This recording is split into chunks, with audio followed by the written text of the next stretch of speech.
There is a place beyond time and space, a temple without walls, without name, without boundaries, where the eternal memory of the soul is kept. There, in sacred silence, rest the records of the soul, a living archive containing every thought, every emotion, every choice that has shaped who we are, who we were, and who we may yet become. Inspired by the illuminating teachings of Emmet Fox, a spiritual guide and architect of elevated thought, this text is an invitation to explore one of the deepest mysteries of the inner universe. Here, you will not find dogma or superstition, but living revelations, universal principles, and truths that echo from the soul itself. With each chapter, a door opens, in every word a reflection, in every silence a key to the eternal. For to know the records of the soul is not merely to understand the past, it is to awaken the creative power of the present and the radiant destiny that awaits. If you feel there is more, something sacred calling you from within, listen with an open heart. Welcome to the truth about the records of the soul. The journey to the origin begins now. We live in times when the human soul, tired of empty doctrines and lifeless systems, begins to awaken. And in that awakening arises a genuine need for understanding. Who am I? Why am I here? Why do I suffer? How can I be free? In that sincere longing for clarity, many have begun to speak of things like the Akashic records. They claim that in an invisible, ethereal plane, there exists a sort of spiritual book where everything you have done, thought, and felt is recorded, and that by accessing these records, one can find answers, heal traumas, and even understand past lives. I do not deny the existence of an energetic memory in the universe. Every action leaves a trace. Every thought creates form. The mind is the cause, and the visible world is its consequence. I have taught this clearly. Sustained thought creates destiny, and in this sense it is true that we carry within us a living record of our choices. But there is a more important question that must be asked. Who truly holds the record of your being? The answer is simple and eternal: God, only God. And God does not store sin. God does not archive your mistakes. God does not collect your falls. God only preserves your perfect image, that original, pure, immutable image that was conceived in his mind before the world existed. And that image, also called the Christ within you, is the only eternal, the only real thing. Everything else, the guilt, the karma, the astral records, past lives, unresolved energies, can be useful experiences for the human mind at certain moments, but they are not the truth of your being. You are not what happened to you. You are not what you think you remember. You are not your wounds. You are what God thought of you when he created you. And that idea remains intact, even if you have forgotten it. The purpose of this book is not to teach you how to read the records of others, nor to visit invisible planes, nor to contact entities. The purpose of this book is to awaken you to the only memory that saves, the one God keeps of you. Because when you remember that you are already whole, that you are already forgiven, that you are already light, that you are already one with the One, then you do not need to dig into the past. You transcend it. Jesus never asked people to study past lives. He didn't ask them to remember traumas. He didn't direct us to the archives of heaven. He asked for only one thing: faith, presence, surrender, recognition. Your sins are forgiven. Go and sin no more. Behold, I make all things new. Isn't that enough? Isn't it more glorious to let go of yesterday than to decipher it? Isn't it more liberating to say, I am what God says I am, and not what my mistakes seem to say I am? This book will show you how to free yourself from all memories that do not come from the One. Not to deny your experiences, but to redeem them. Not to escape time, but to inhabit the eternal present. Not to repeat empty phrases, but to assume the truth that already lives in you. Because no matter how many mistakes you've made, how many times you've fallen, or how many records say otherwise, the only book that matters is the one God wrote about you. And in that book, there is no shadow, only light. There is no debt, only grace. There is no punishment, only redemption. This is the great secret. It is not about healing the past, but about awakening to the present. And from the present, from the I am, everything is restored, everything is transformed, everything is made new. So welcome to this journey. Not to astral planes, but to the center of your soul where the Christ lives, waiting to be remembered, where the only true record is God himself in you. The Truth About the Soul's Records, written by Emmet Fox, We've noticed that over 80% of those visiting our channel are not subscribed. You can support this project by pressing the subscribe button and liking the video. Thank you for inspiring us to continue creating more and better content for you. Are you ready to transform your life? Chapter 1. The only true memory is the I Am. Throughout the centuries, humanity has tirelessly sought the root of its story.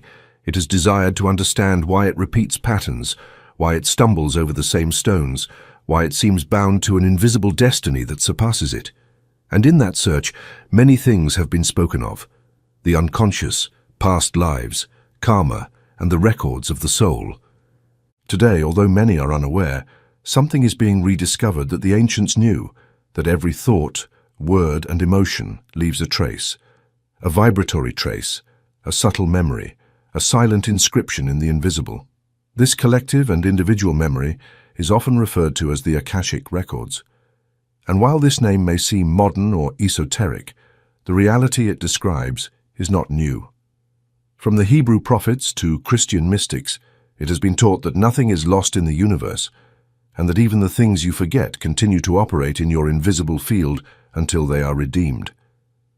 But here is where many have fallen into a grave error: the error of believing that these records are the ultimate truth of the soul, the error of believing that the past determines the present, the error of believing that spiritual evolution depends on unearthing mistakes, reliving wounds, or remembering what God has already forgiven. This is not so. The only true memory, the only one that is real in the eyes of the Spirit, is not that of the wounded soul, nor that of the astral archive, nor that of accumulated karma. The only eternal memory is the I Am, and the I Am has no past, no guilt, no debt, no shadow. Why? Because God is within you. Every truth must come from the one principle, God. And if God is love, if God is life, if God is perfect presence, then there can be no memory of error, there can be no record of evil, there can be no condemning files. When the soul turns to these records without starting from the principle, it risks turning memory into a prison. It becomes obsessed with what was, with what suffered, with what it believes happened before it was born. And then, instead of awakening, it sinks deeper into illusion. The past, whether real or imagined, becomes identity. The wound becomes an excuse, the mistake becomes a burden, and what should have been redeemed becomes an argument to stay asleep. But the I Am does not need to know what you were. It only needs you to remember what you are, because from the moment you affirm, I am the living expression of God, all past is redeemed, not by forgetting, but by transfiguration. The Christ consciousness does not unearth, it resurrects. Jesus never asked a sick person what they did in their childhood. He never asked them to remember their traumas. He never sent them to consult the records of their past lives. He only asked one thing: do you believe? And if faith was present, the soul was restored, the body healed, and the error disappeared. Why? Because faith in the I Am opens a direct channel with the original image of being, and in that channel, there is no time, no karma, no history, there is only God manifesting now. The I Am is the divine record. It is the book that God writes from the beginning. And in that book, there is no dark chapter, no stained page, no strike-throughs. There is only truth, only light, only presence. And every time you enter into prayer, every time you affirm from the soul, I am the life of God, I am the love of God, I am the eternal peace of God, you are reading, line by line, the only record that matters. So do not bind yourself to the past, neither the one you remember nor the one others tell you that you have. You are not your story. You are the divine idea that God dreamed, and that idea has not been touched by error. Your work is not to dig, your work is to rise. It is not to understand everything that happened. It is to accept everything that already is. Because in God there is no past, and you, in God, do not need it either. Be still, close your eyes, and listen not to what you were, not to what the records say, but to what God says now about you. You are my child. You are my pure thought. You are manifesting me. You are the I Am. And that is the only memory you must keep, for this memory needs no explanation. It only needs to be lived. Chapter 2. There is no past in God. The past. How many live in it? How many define themselves by it? How many carry it like a shadow to which they pay homage?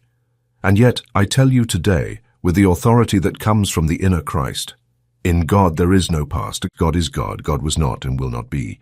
His nature is eternally present, his power is eternally active, and his vision is eternally perfect. Therefore, if you are made in the image and likeness of that God, and you are, what does that mean? It means you are not bound to what you did, nor to what you didn't do, nor to what others said you were. You are bound, if at all, to what you recognize now. The past loses all power when truth is established in the present, and that truth is simple, as all deep truths are. I am now what God knows of me. Not what I was, not what I remember, not what others have retained in their memories, but what God holds in his pure, immutable mind. The error of seeking backwards. Many, in their desire to heal, dig into their history, analyze, reconstruct, relive, and the deeper they go into the ruins of yesterday, the more trapped they feel. Why? Because yesterday cannot give you what only now contains. Yesterday is a reflection, a projection, a mental form, and everything you need, healing, forgiveness, freedom, bliss, is not back there. It is here. Now, in you. Jesus never asked for historical reconstructions to perform a miracle. He only asked for presence, faith, recognition. When he said, "Rise," he did not speak to the body, but to the soul. And the soul obeyed, not because it understood its past, but because it responded to the power of the moment. The power is in the present. You cannot change what has passed, but you can heal it from the present. And in doing so, the past loses its power. How? By affirming the truth not as an idea but as an experience. Not saying I was wounded but I am invulnerable in God. Not saying I lack something because it was taken from me, but I am whole in the presence that loses nothing. Not saying this trauma defined me, but I am what God thought of me before any story. And in that affirmation the past fades like smoke before the wind, not because it is erased from the human mind, but because it loses relevance in the light of the I am. Time is a mental creation. The past and future are functions of the divided mind, but the soul lives in an eternal now, and God only operates in the present.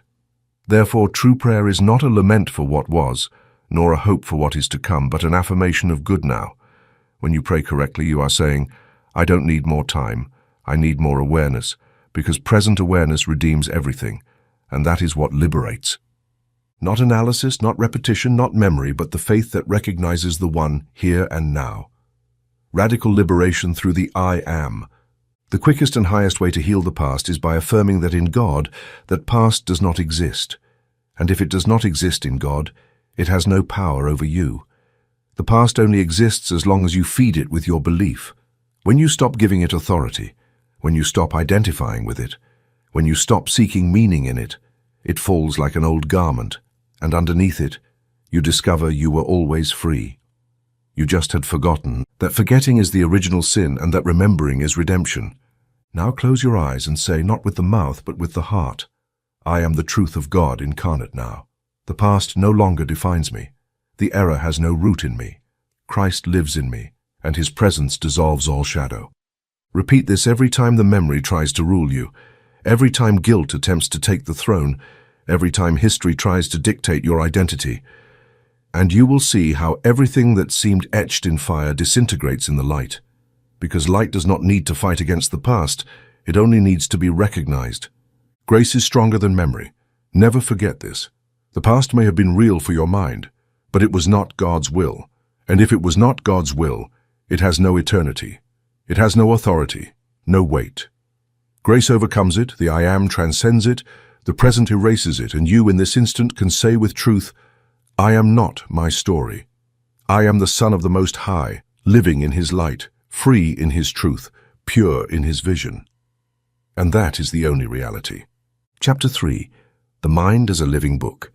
There is no temple more sacred than your own mind. There is no altar more powerful than your thought. There is no record more revealing than what you hold, cultivate, and accept within yourself day after day. The mind is not a passive vessel. It is a living press. It is the secret workshop where the forms of destiny are forged. It is, listen closely, the true book of your life. Many seek the so-called Akashic records, believing that therein lie the keys to their existence. But the wise soul knows that the closest, most active, and most determining record is not in elevated planes. It is in your own mind. Your mind is the living book where every thought you choose, every emotion you hold, every belief you repeat, becomes a vibrational inscription. And these inscriptions, as they accumulate, as they are reinforced, as they are left unchecked, manifest as experiences, circumstances, relationships, health, illness, joy, or sorrow. The world you see is the external reading of your internal book. Nothing manifests outside that has not been accepted within. The soul writes unconsciously. Most men and women write without knowing it. They spend their days repeating borrowed ideas, accepting inherited thoughts, feeding fears that do not belong to them, and thus, day after day, they fill their book with shadows. And then when those shadows take form, they are astonished. They ask, "Why me? Why this? What did I do to deserve it?" And the answer is not in divine punishments, nor in distant lives, nor in hidden destinies. It is in one thing alone. The ungoverned mind creates without direction, and what is created without direction hurts. That is why you do not need to consult cosmic records. You need to awaken to the book you are writing right now. The power of conscious thought. A conscious thought, directed and held in truth, is worth more than 1,000 hollow affirmations, because what you hold in faith, not by obligation, but by understanding, becomes law for your life. The soul that begins to watch its mind stops being a victim, becomes the author, takes back the pen, reclaims its role, and begins to write again. This is the power God gave you, the power to renew your book, not by erasing pages with regret, but by rewriting with light every time you think, "I can't." You are writing that. Every time you say, "I am guided," you are writing that. And the universe, which does not judge, does not distinguish between truth and error. It simply reproduces what you have engraved. Correct your book from the source. You cannot erase the traces of the past just with desire. You need new light. You need to bring the source to your mind, and the source is God. It is truth. It is the I am. Every time you affirm, "I am the mind of Christ in action," you are correcting closed lines. Every time you say, "I am the divine intelligence organizing my world," you are rewriting your story with sacred fire. Do not fight against what is written. Write something new. Do not try to erase the past. Overcome its frequency. The error is erased when the truth takes its place. Fear disappears when love dissolves it. Confusion clears when you claim your mind for God. Your mind is a temple, not a warehouse. Many use the mind as a storage place. They hold resentments, comparisons, others' mistakes, offenses. But the mind was not made to store garbage. It was made to manifest heaven. And heaven can only enter where there is space, where there is order, where there is light. That is why cleanse your mind for tomorrow. Dedicate a few minutes to silence, to affirmation, to alignment.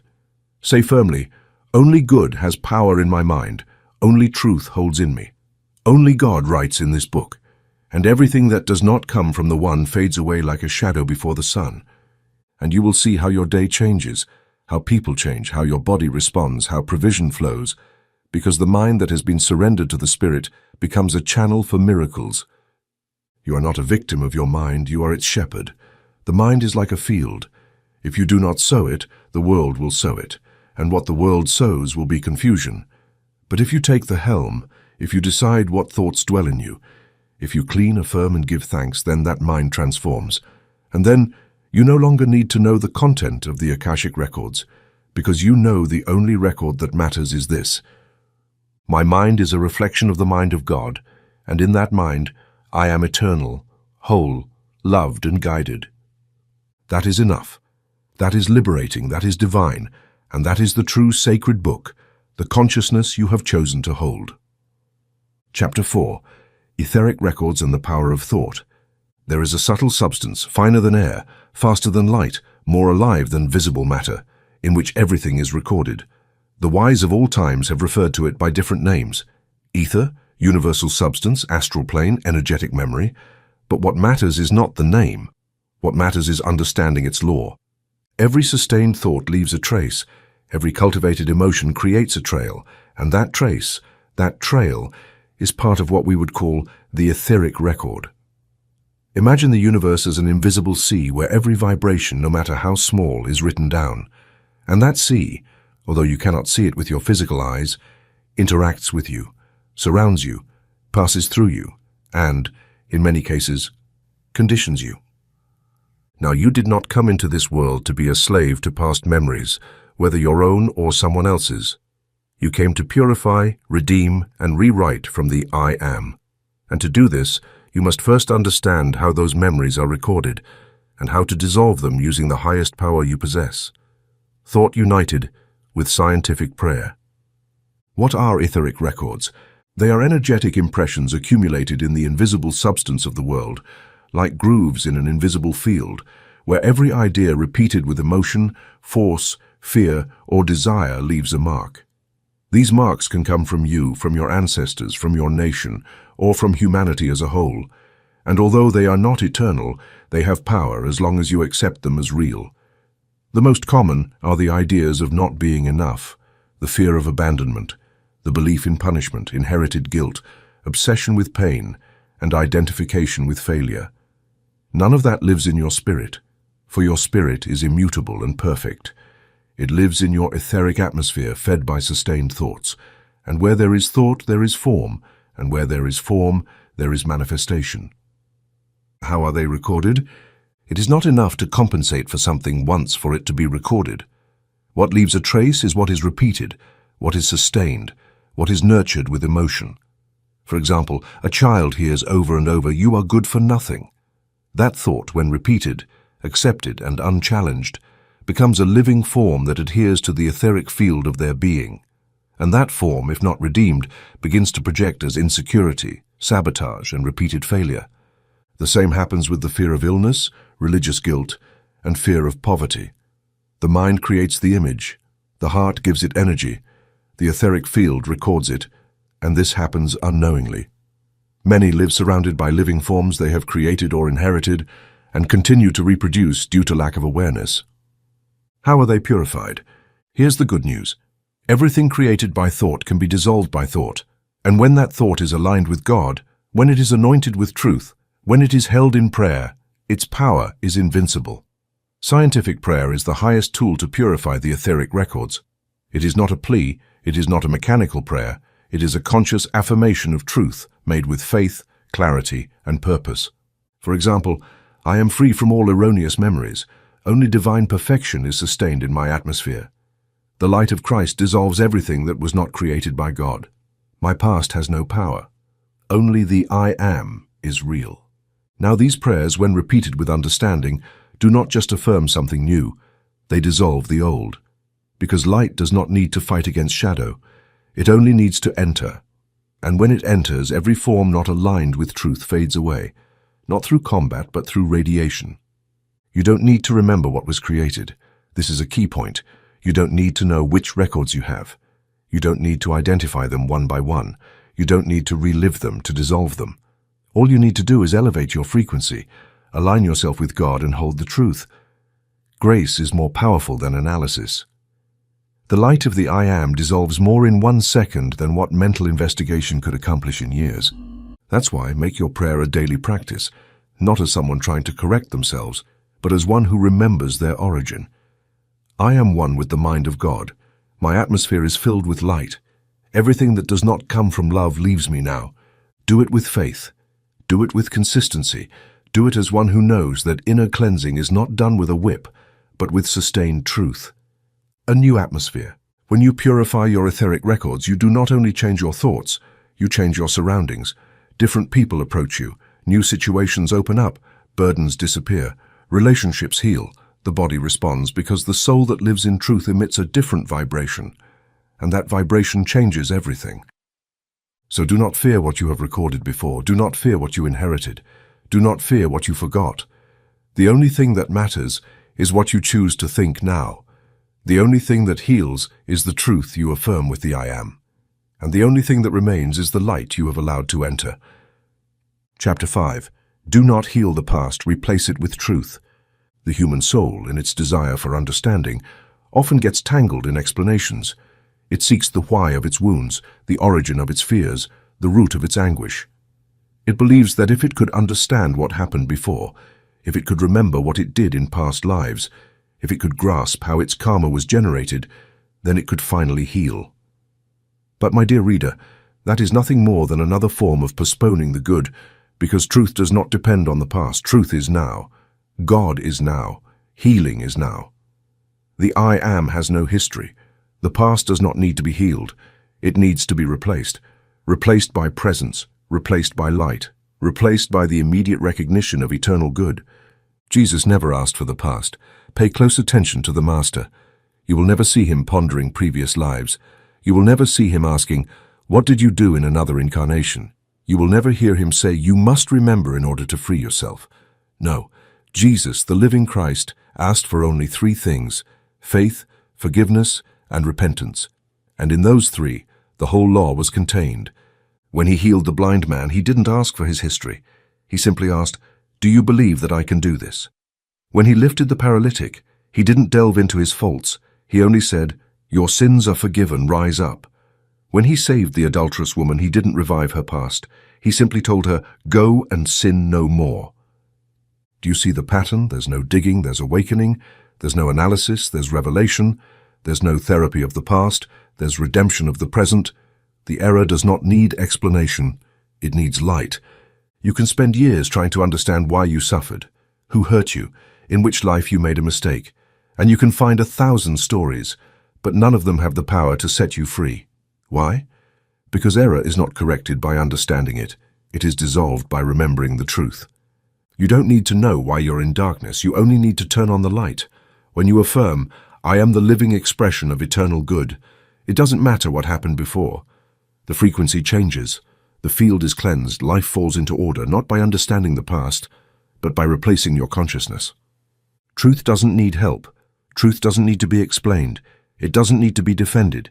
It doesn't need to be elaborated upon. It only needs to be recognized. And in that recognition, all that is false begins to fade away like the night that dissolves when the day arrives. God does not ask you to rebuild your story. God asks you to remember the only real story. You were created in my image. You are my beloved child. You are whole in me.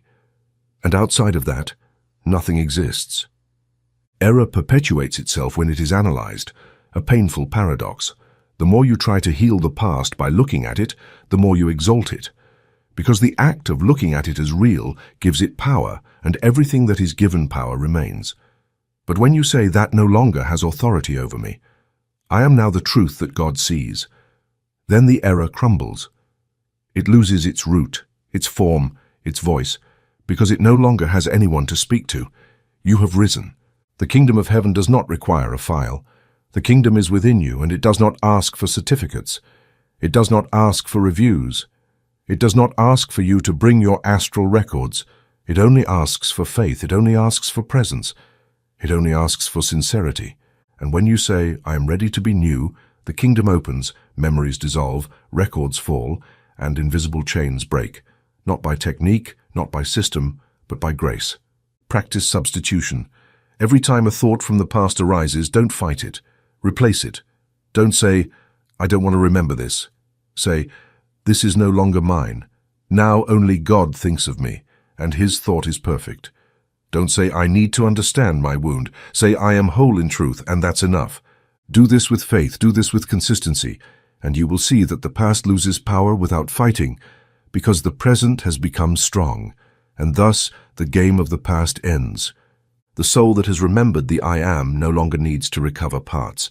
It no longer needs to study memories. It no longer needs to heal what was never real in spirit.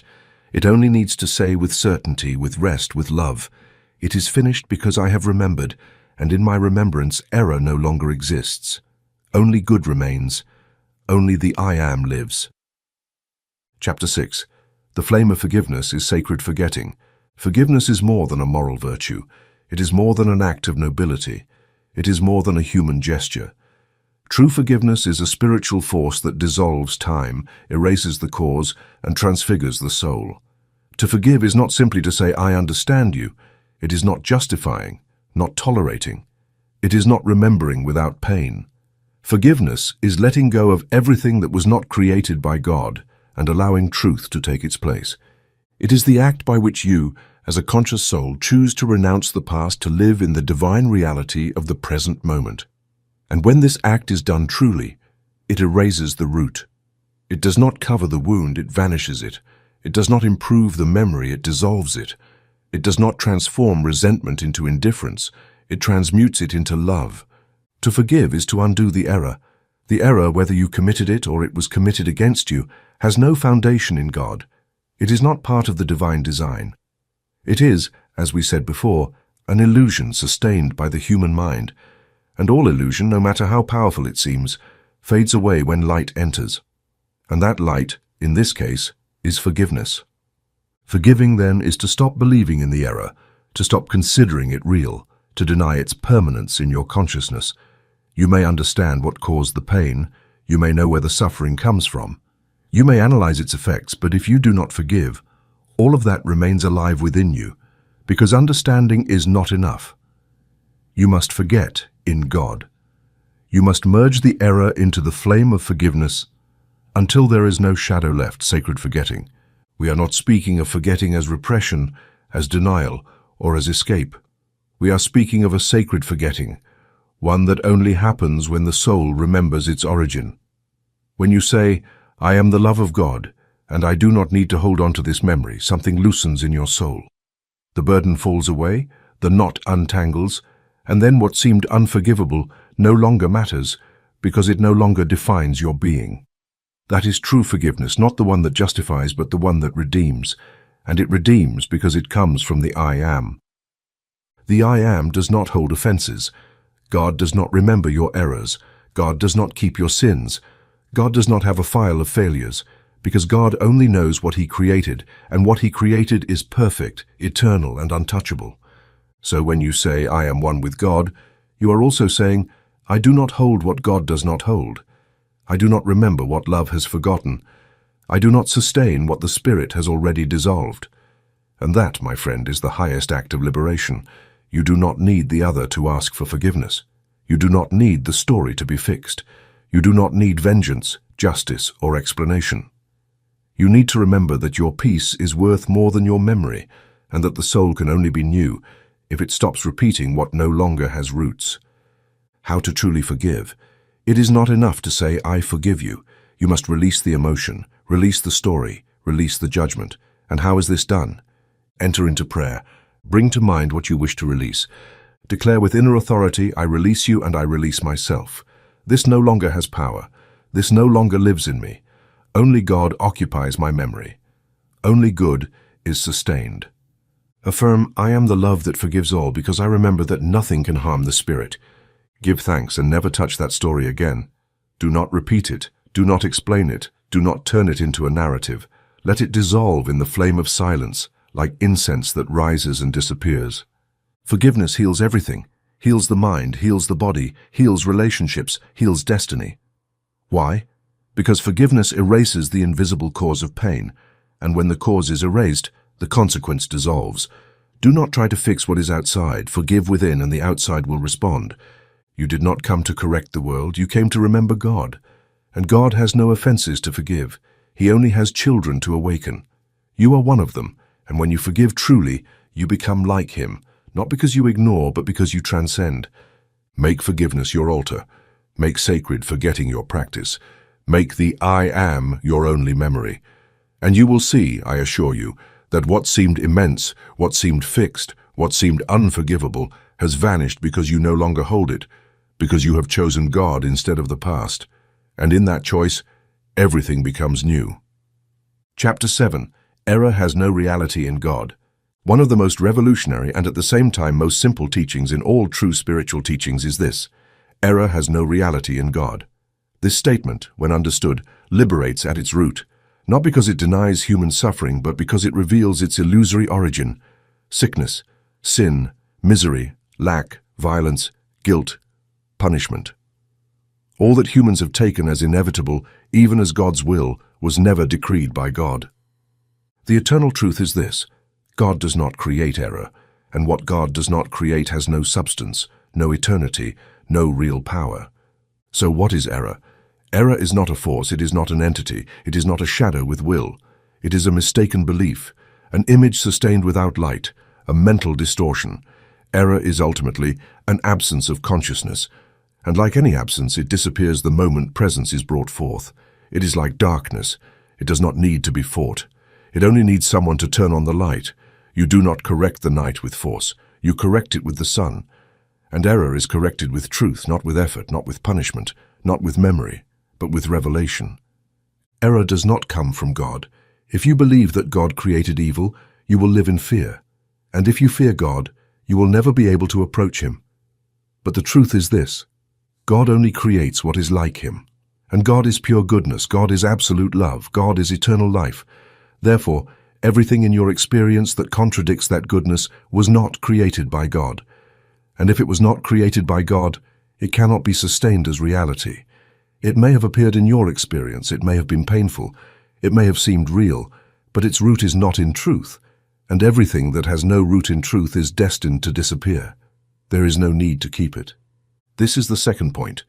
If error does not come from God, there is no reason to hold on to it. You do not need to memorize your failures. You do not need to carry a file of your faults. You do not need to study your shadows. You do not need to carry what love has already let go of.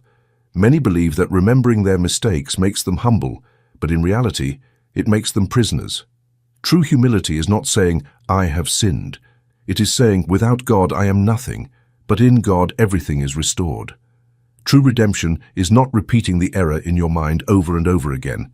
It is replacing it with the vision God has of you. I am what God says I am. I am not my error, I am not my fall, I am not my story, I am his eternal image, and nothing outside of that is real. Christ came to undo the error. Jesus did not come to explain sin. He came to take the sin away from the world, not with arguments, not with laws, not with fear, but with truth. That is why he said, "The truth will set you free." Not analysis, not repetition, not guilt, truth. And the truth is this: the negative was never part of the divine design. It was introduced by the sleeping human mind, and it can be dissolved by the awakened mind in God. How to live this teaching? Every time an error appears in your mind, whether it is yours or someone else's, do this. Recognize it as a false image. Affirm its unreality. This was not created by God, therefore it has no power. Declare the truth. I am the goodness of God in action. I am the light that dissolves this shadow. Give thanks in advance for grace acts where faith is established. Do this not once, but every time. Do it until the soul is convinced. Do it until the error loses its voice. Do it until the memory is erased. Do it until the I am is the only thing that remains. And then you will know that you have moved out of judgment and into reality. And that everything else, everything that hurt, everything that seemed true, was just a dream. Because in God, error has no place, and you, in God, do not need it either. Chapter 8. Karma, the human name for fear. Among all the spiritual concepts that have fascinated, conditioned, or disturbed humanity, karma occupies a prominent place. Thousands have believed and continue to believe that all pain is the result of some past wrongdoing, that all misfortune is punishment for something done in another life, and that everything that happens today is tied to an invisible yesterday, governed by an unquestionable law of compensation. And yet karma, as it is commonly understood, is nothing more than an elegant name for fear disguised as justice. A sophisticated way of believing in condemnation, a trap that turns spirituality into a prison of mechanical cause, where the soul is not redeemed, but watched over. Today I tell you, as I have always said in my teachings, that eternal punishment is not part of the divine plan, neither in heaven, nor on earth, nor in successive lives. God does not need to punish to teach. God does not return evil for evil. God does not tally offenses. Instead, he frees, cleanses, and transforms through grace. The idea of inexorable karma has often been a mistaken interpretation of the law of cause and effect. And that error has caused as much fear as the doctrine of hell, which it has been confused with. Distorted karma teaches that everything you do, good or bad, will return to you as destiny. But under that view, love becomes accounting, freedom becomes debt, and life becomes an endless exam. This is not spirituality. It is metaphysical slavery, because that conception starts from a false premise, that error has perpetual power, that the past is stronger than grace, and that man is tied to what once was. That is incompatible with the truth revealed by Christ. Jesus did not come to confirm karma. He came to break it, to show that the soul, when it truly repents, is immediately liberated, because God does not wait. God restores. Yes, there is the law of cause and effect, but let's not confuse things. If there is a perfect and just spiritual law, It states that every cause generates an effect, but this law does not punish, it teaches. It does not condemn, it corrects. It does not force, it awakens. The law of cause and effect works as a reflection. What you think, feel, and affirm with power reflects in your experience. But here is the key. When you change the cause, that is, your consciousness, the effect changes as well. It does not matter how much time has passed. The law does not require penitence, only transformation. And when the soul aligns with the good, the past is redeemed and the harvest can be changed. There is no sentence written in stone. There are energetic forms that respond to the level of consciousness. And you, by elevating your consciousness to I am, cancel the decree of error. Karma ends where Christ begins. Jesus did not teach an eye for an eye, but rather forgive 70 times 7. He did not preach compensation, but grace. Because grace is not an exception to the law, it is the law in its highest aspect. It is the truth that interrupts the cycle of error. When the soul returns to the Father, the prodigal son did not need to pay his debt. All he needed to do was return. And that is what karma does not understand. That love does not wait for conditions. It only waits for a decision. Fear is a spiritual disguise. When karma is misunderstood, it becomes a threat. Be careful what you do, or you'll pay for it. This is happening to you because of what you did. You must go through this misfortune because that's what your karma dictates. That is not spirituality. That is fear dressed in sacred words, and fear does not build. It only chains. God does not need you to suffer in order to learn. God needs you to awaken, and the moment you awaken, the lesson is complete and the consequence disappears. Replace the belief in karma with faith in the good. Do you want to free yourself from the past? Do you want to break the cycle of repetition? Do you want your life to reflect truth, not history? Then do this. Recognize that God does not punish you. Declare that error has no eternal reality. Affirm, I am free by grace. Live from I am, not from I did. And you will see the shadow fade, not because it is paid for, but because it has been replaced by light. Karma, as understood by many, is a way of continuing to believe in separation. But the law of oneness says, there are no two powers, no permanent debt, no sacred punishment, only the good returning. When you align with it, everything dissolves, not by time but by faith, not by penitence but by presence, not by karma but by God. Chapter 9. The Inner Christ and the Liberation from the Cycle. Many live trapped in what they call the cycle of repeating mistakes, encountering the same obstacles, attracting the same conflicts disguised as different people, living the same pattern of suffering over and over again. Some call it destiny, others call it karma, and some simply accept it as part of life. But today I tell you, with the authority of spiritual truth, that this cycle is broken, and it is broken from within by one single force, one single presence, one single truth, the Christ within you. What is the inner Christ? The Christ is not a personal name. It is not only Jesus as an individual. The Christ is a consciousness, the consciousness of I am, of unity with God, of the living, unchanging presence that dwells within you. When that consciousness awakens, you no longer need external laws, rituals, punishments, or theories about the soul. Christ in you, the hope of glory, says Paul. And that hope is not future. It is now, it is real, it is powerful, it is redemptive. The Christ does not fix your story, it transcends it. It does not teach you to tolerate error, it dissolves it. It does not accept your cross, it says, take it up and resurrect above it. The cycle of cause and effect. In the world of the unredeemed mind, everything you think, say, or do returns to you because the law of cause and effect is exact. But in the realm of Christ, that law does not disappear. It is overcome. How? Through 3 keys: love, forgiveness, and revelation. Love. The vibration interrupts the pattern. When you truly love, without condition, without interest, without fear, you change the frequency of your vibrational field. And this new frequency no longer allows the old error to reproduce. The law says, like attracts like. But when you embody love, you no longer resemble your past. And since you are no longer the same, the cycle cannot repeat. Love is the highest act of transformation, not just toward others, but toward yourself. Loving yourself as God loves you is breaking free from the past because you no longer define yourself by it. Forgiveness, the invisible break in the circle. Forgiveness is not something moral. It is a vibrational force. When you forgive yourself or another, you're not excusing the error. You are breaking the energetic thread that sustains it. Resentment is living memory, but forgiveness is divine erasure. And when the error no longer has sustained emotional energy, it dissolves, and the cycle it once fed dies with it. Revelation. I am as the turning point. Revelation is not learning something new, it is remembering what has always been. When you remember from within, I am the living Christ, I am one with the Father, I am free from all history, that revelation interrupts all repetitive cycles, because the cycle can only continue if there is ignorance, and the remembrance of I am stops it all.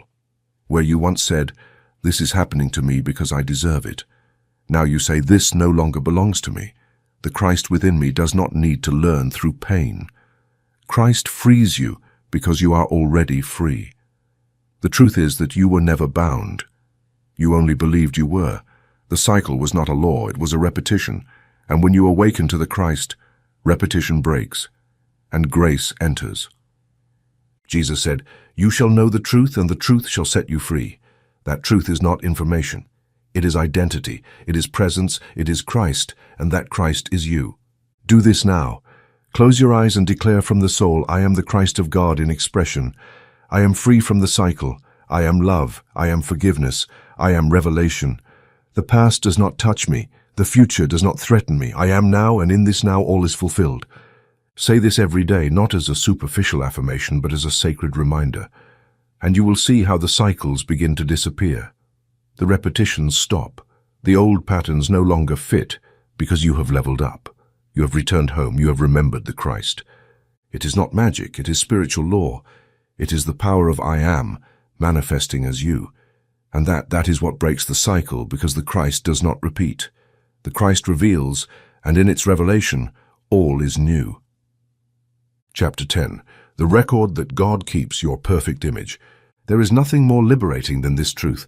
You are not your story. You are the perfect idea that God held when He created you, before your mistakes appeared, before human memory began to register the visible, before you were born into this material plane. You already existed in the mind of God. And what exists in the mind of God is eternal, unchanging, invulnerable, perfect. That is the true record that matters.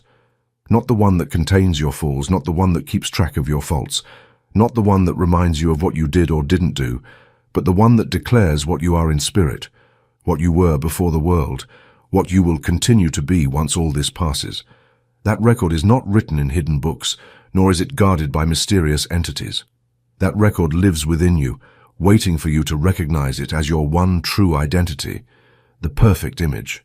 When God created you, He did not create you as a body. He created you as a divine idea. He did not give you a form of error, nor did He program you for suffering, nor did He throw you into a world of trials. God thought of you as His expression, as an indivisible spark of His being as His child, not as a servant, as a channel, not a face, as an extension, not a fragment. And that image, the image of Christ, is the only one that remains. Everything else is temporary reflections, projections of a mind that has forgotten. The divine memory is not your personal history. Many confuse their memories with their identity, but human memory is full of filters. It forgets the essential and magnifies the useless. It remembers the pain but not the grace. It stores offenses but forgets miracles. Instead, the memory of God is perfect, and in it there is only one you, glorious, whole, eternal, intact. That is what the Father keeps.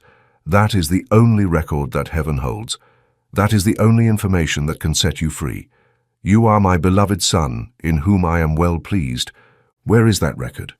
It is not in a temple, not in an astral plane, not in an etheric file. It is in your spiritual heart, at the very center of your consciousness, where I am rises as the only true name, where there is no age, no race, no gender, no guilt, no fear, no history. There is only being, only presence, only light. When you pray deeply, when you enter into true silence, when the mind quiets and the soul listens, that is where the eternal record is revealed, not as data but as identity, accessing your perfect image. You don't need esoteric techniques. You don't need access to Akashic libraries. You don't need permission from anyone. You only need faith, silence, and the willingness to remember. Do this. Enter into stillness and close the eyes of the body, open the eyes of the soul. Declare within, show me, Father, the truth of what I am. Not what I learned, not what they told me, not what I repeat, but what you hold of me from eternity. Then listen, not with your ears, but with the center of your being. You may not hear words, you may not see images, but you will feel something pure, something clear, something deep, something you cannot explain, but that you know is real. And that is your perfect image making itself known. That is God reminding you of what he never forgot.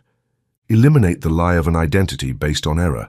When you say, I am this way because I suffered, or oh, my history made me who I am, you are declaring falsehood as if it were truth. History does not define you, trauma does not define you, the past does not define you. Only God defines you, and he defines you from truth, not from experience. You were not made by what you lived, you were made by what you are. And what you are is what God sees, not what the world labeled.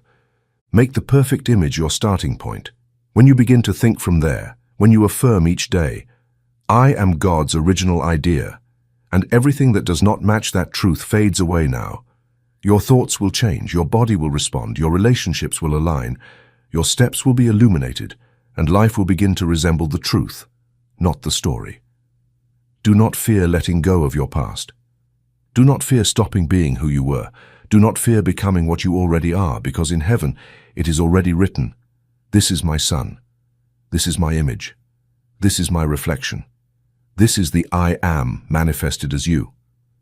And in that recognition, everything else, everything that seemed real, loses its form, loses its weight, loses its power, because the only eternal, the only true, the only yours in spirit, is the perfect image that God will keep of you. Chapter 11. The Mind of the World and the Illusion of Darkness. There is a mind that is not yours, but often you think it is, a mind that does not come from your soul, nor from your relationship with God, nor from your true experience with the truth. That mind is the mind of the world. It is a collective current of thought formed by silos of fear, error, organized ignorance, external beliefs that no one has questioned, and though it has no power of its own, it gains strength every time you disconnect from your center, every time you stop thinking with God and start repeating what is said out there. The mind of the world is a shared illusion, a cloud that feeds on oblivion, a veil that covers the soul's vision and projects darkness where there is only light. What are the collective records? Just as you create mental forms with your thoughts, all of humanity does the same. Every thought of fear, guilt, lack, judgment, separation is part of a collective energetic record.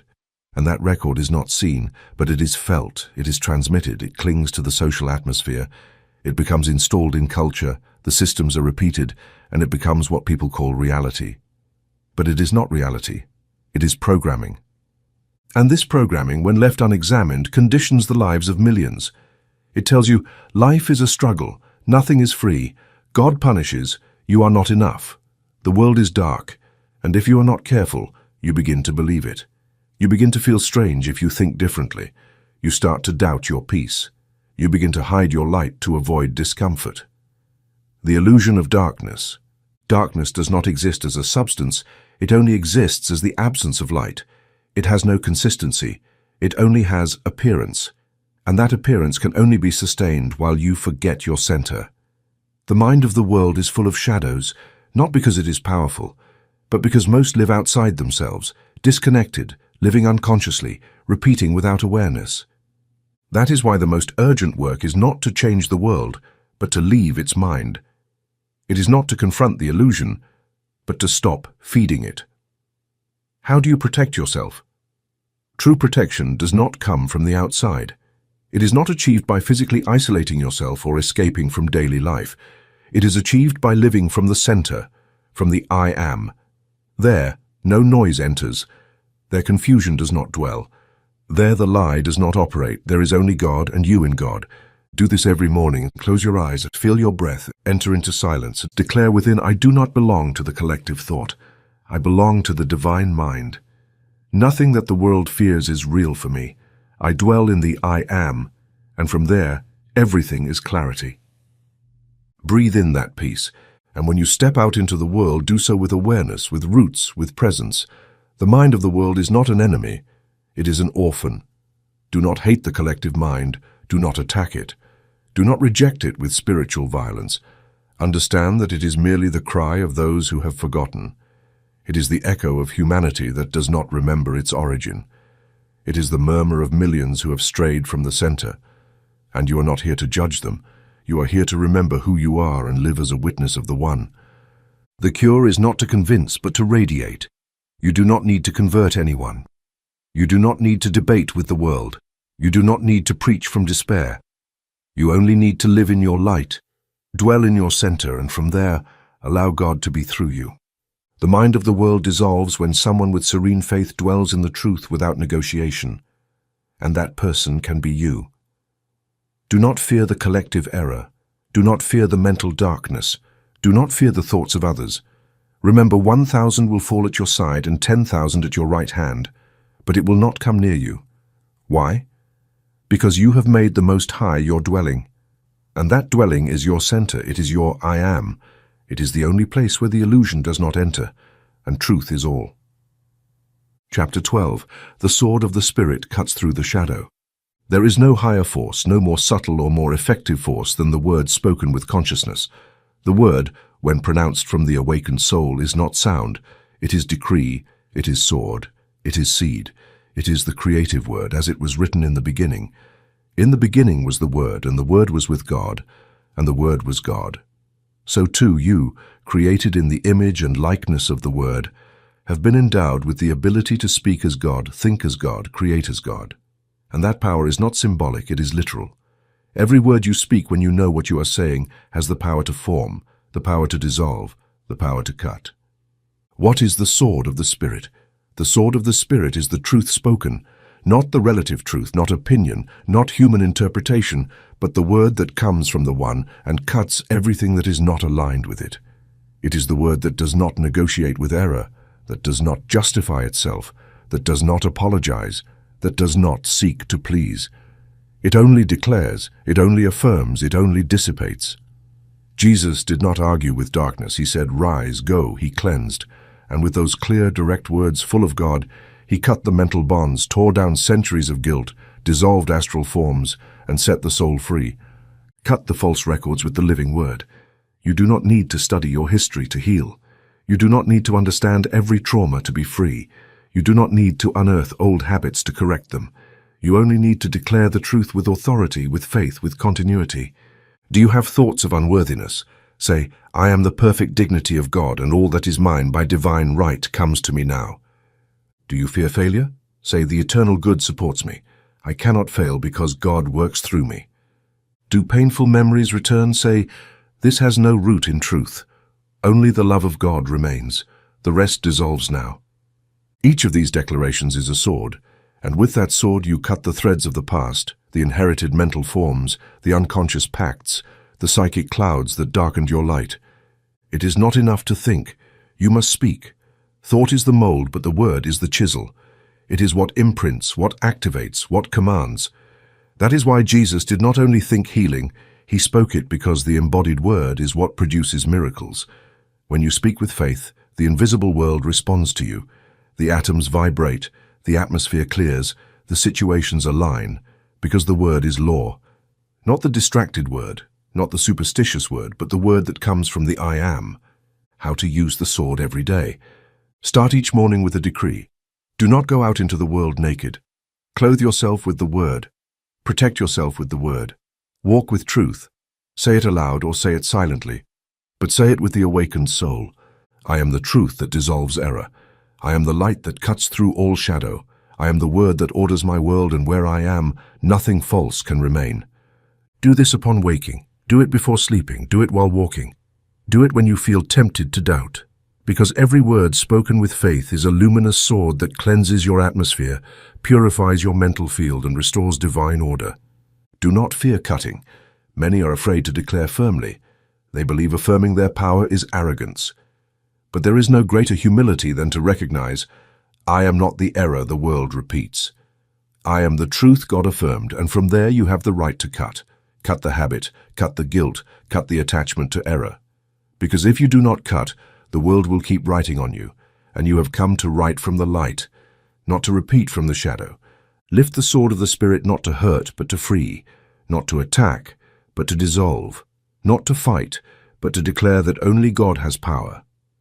And when that is said, when the living word resonates in your being, then you will know that the shadow no longer has root in you, because it has been cut with the word of truth. Chapter 13.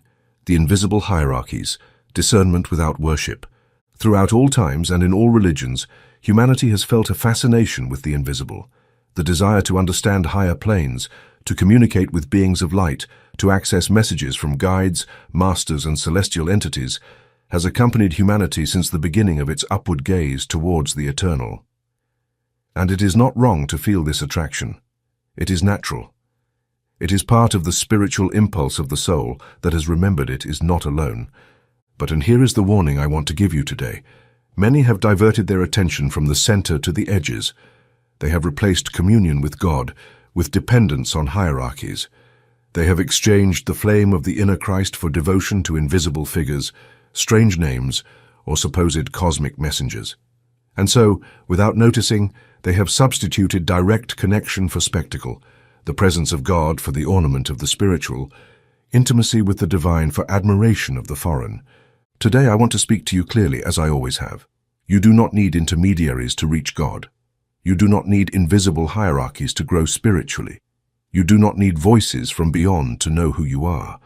Because all of that, although it may be useful at times, becomes traps if you forget that the only path is within you. There are beings in other planes, yes. Just as there are different levels of consciousness in this world, there are also entities, forms, and intelligences in invisible planes. Some are more elevated than others. Some can serve as inspiration, others merely repeat human thought from another place. But you must remember this. All those presences, whatever they may be, are not your source.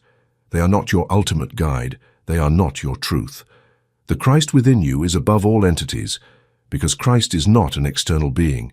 It is the manifestation of God within you, and that is higher than any hierarchy, no matter how luminous it may seem. The risk of worship. When you place any entity, visible or invisible, above your connection with God, you fall into the trap of diversion. It may feel like emotion, you may call it reverence, but if your gaze no longer turns to the center but to a figure, to a presence, to an external channel, you have forgotten the essential. God does not need representatives between you and Him. God created you with direct access. God placed His Spirit within you. God gave you the key to the kingdom within you. Everything else is shadow. Everything else is distraction. Everything else is, at best, temporary help. The kingdom of God is within you, Jesus said. He did not say in the angels. He did not say in the ascended masters. He did not say in the records of heaven. He said within, here, now, you. The Christ does not delegate His power. Jesus, during His time on earth, did not present Himself as a representative of any hierarchy. He did not ask for archangels to be worshipped. He did not invoke celestial names to heal. He invoked the Father and affirmed humility, and He awakened the I Am when He said, I and the Father are one. He was showing the internal path, not the external structure, and His invitation was clear. What I do, you will also do. This is not achieved by admiring the invisible. It is achieved by remembering your origin, inhabiting your presence, awakening your truth. Discern without rejecting. It is not about denying everything invisible. It is about discerning. There are useful messages, there are true visions, there are luminous presences, but all of that must be subjected to your center. And if anything, no matter how bright it may seem, pulls you away from the I Am, makes you feel less, makes you dependent, instills fear, demands reverence as if it were your creator, it does not come from God. Because what comes from the One reminds you of who you are. It does not hypnotize you, it liberates you. Do not get lost in the edges. The path of the soul is deep, and on its journey many lights may appear. But not all lights are the sun.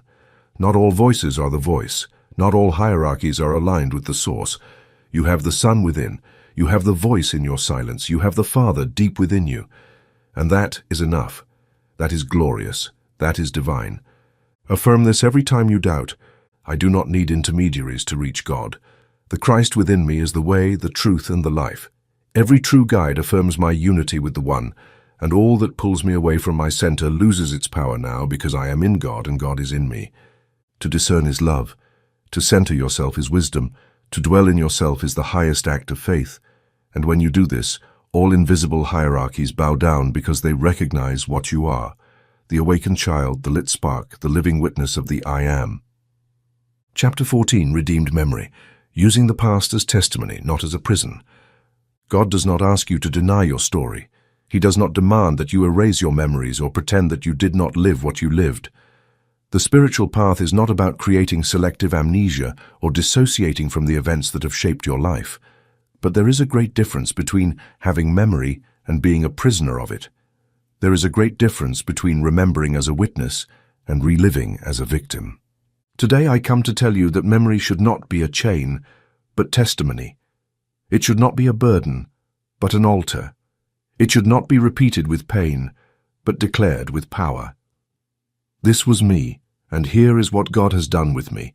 That is redemption, that is living spirituality, that is embodied truth.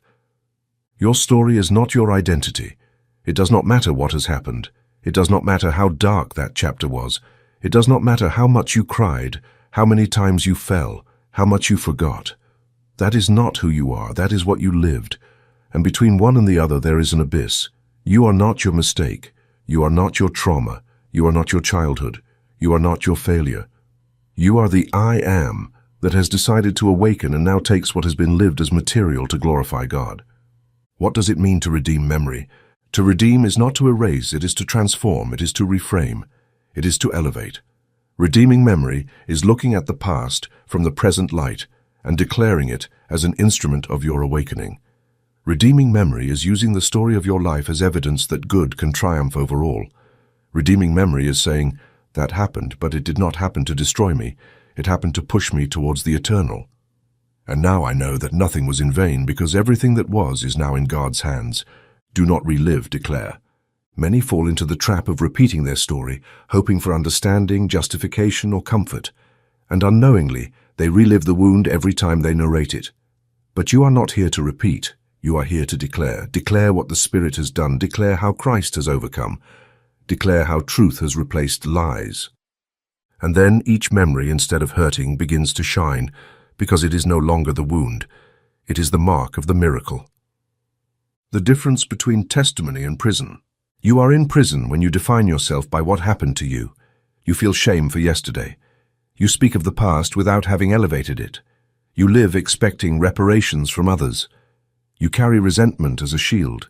You are giving testimony when you honor your process as part of your awakening. You use your story to inspire, not to limit. You see your past from the I Am, not from the wound.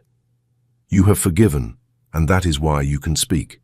You feel gratitude for what you have walked through even when it hurt. And when you give testimony, the world sees that God is alive, that grace is real, that light transforms all. How to redeem your story. You do not need formulas, you only need truth. Review in your soul which episodes still hurt. Observe them as if you are no longer you but your elevated self. Declare over them, this is not my identity. This was a stepping stone. This was a disguised teacher, and today I release it with honor because it no longer serves me to suffer but to glorify. Give thanks and never narrate it from the wound again. Narrate it if you must from redemption. There is no story that the I Am cannot transfigure. Listen to me carefully. There is no event so dark that it cannot be touched by the light. There is no memory so old that it cannot be redeemed by love. There is no story so human that it cannot be rewritten from the Spirit. Behold, I make all things new, said Christ, and that includes your past. Make your memory an altar, make your story a testimony. Make the I Am your narrator, and you will see that where there was once prison, now there is purpose. Where there was once shadow, now there is glory. Where there was once lament, now there is song, and you with firmness can say, I am the result of love, not of error. I am a witness to truth, not a slave to time. I am, and that is enough. Chapter 15, the last record, I am one with God. There comes a moment on the spiritual path when you no longer need more data, more explanations, more theories, more access to visible or invisible records, or more confirmations of what you were, did, or went through. There comes a sacred, definitive, silent moment when you simply surrender, and in doing so, you remember that you and God were never separate. That moment marks the closing of the soul's journey in time, not because you die, but because you are reborn as truth. And right there, at that point, without words, without story, without ego, true living begins. Not from the mind that seeks, but from the being that has already found. Not from the doubt that needs to know, but from the certainty that it simply is. I am one with God. That is the phrase that closes all books, the decree that erases all karmas, the key that opens all doors, the last record, the only one that matters, the only one that remains. Stop looking at the past. You have gone through a process, you have read, you have sought, you have healed, you have declared. And in that journey you have released layers, beliefs, wounds, shadows, names. But now you are being asked for something greater, to even let go of the need to look back, not to deny your story, but because your story has already been redeemed. And continue looking forward. You are just rewriting it. The mature soul does not cling to even the story of its awakening. It does not need to repeat how it emerged from error, because now it lives in truth, and in truth there is no echo of the past, there is only presence. There is only I am. Let go of the need to know more. One of the greatest attachments on the spiritual path is the need to know more. We want to know the complete plan, remember other lives, understand the invisible threads, decipher symbols, access higher planes, and all that may have its time. But there comes a high, real, definitive point where all of that dissolves. And all that remains is one thing: being. I do not need more information, I need more presence, and the presence is already here. When you understand this, you stop searching, and then you find not something, but yourself in God. The present unity renews all. Unity is not a belief, it is not a doctrine, it is a living experience, a state of consciousness, a seamless fusion between the Creator and the created. When you enter that humility, even if only for an instant, everything old falls away, everything heavy lightens, everything separated unites. You are no longer working on yourself. You have become an expression of God. You are no longer healing, you are remembering. You are no longer creating your reality. You are allowing good to flow without obstacles. And that state is more than peace, it is rest in being. It is having arrived home without ever having left. The final silence. Nothing to declare, only to live. When you affirm I am one with God, you no longer need any more decrees. Everything you say from here on will be an extension of that one. Your presence will heal without words. Your gaze will bless without intention. Your actions will manifest without calculation. Because the one does not act for a result but for expression. The eternal record. There are no more Akashic records to read. There are no more soul books to consult. There are no more shadows to review. The only record that remains is the one that God wrote before time, the perfect idea of who you are in Him. And when you finally align with that idea, when you merge with it, when you stop wanting to understand and simply live as one who knows, then everything is renewed, everything becomes clear, everything falls into place, not because you control it, but because you are aligned. Declare this and be silent. I no longer need to know more, I no longer need to search, I no longer need to remember. I am one with God, and in that one, all is fulfilled. That is the closing, not because the path ends, but because it merges with the whole. And you who have walked this path, who have released the chains of yesterday, who have stopped asking for proof, who have learned to trust, now you can silently look at the face of God in the mirror of your soul and smile, because there is no more distance, because there is no more separation, because there is no more I and God. There is only I am, and that I am is God.